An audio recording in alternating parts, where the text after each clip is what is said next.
Hello guys, tara po ay maglakbay aral. Pupuntahan po natin ang Badok Ilocos Norte at kikilalanin ang mga magigiting na bayani na nakipaglaban para sa kalayaan ng ating bansa.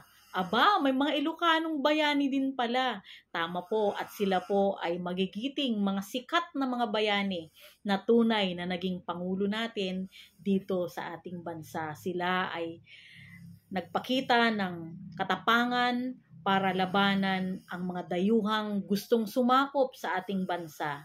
Tara po at tapusin po ninyo ang video ito para may matutunan po tayo. Maraming salamat. Tara na! Madadaanan po muna natin ang Ilocos Sur.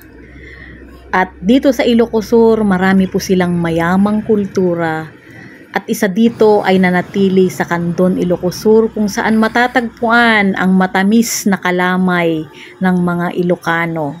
Ito po ay nagpapatunay ng pagkakaisa dahil dikit-dikit ang kanilang kakanin na napakasarap. Marami din pong mga beaches na magaganda na madadaanan. Papasok tayo ng Ilocos Sur.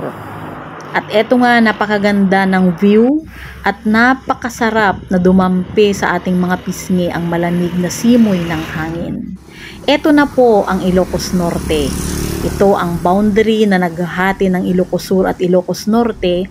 At dito, mula sa boundary ay ilang bayan na lang. Ayan na po ang Badok Ilocos Norte kung saan nandito ang ating magigiting na bayani. Ito po ang Badok Ilocos Norte kung saan taga dito si Juan Luna at si General Antonio Luna. Si Juan Luna po ay pinanganak noong 1857 hanggang 1899. Siya po ay isang dakilang pintor at revolusyonaryo. Siya po ang gumawa ng espularyum na nakasabit po sa wall ng Malacanang.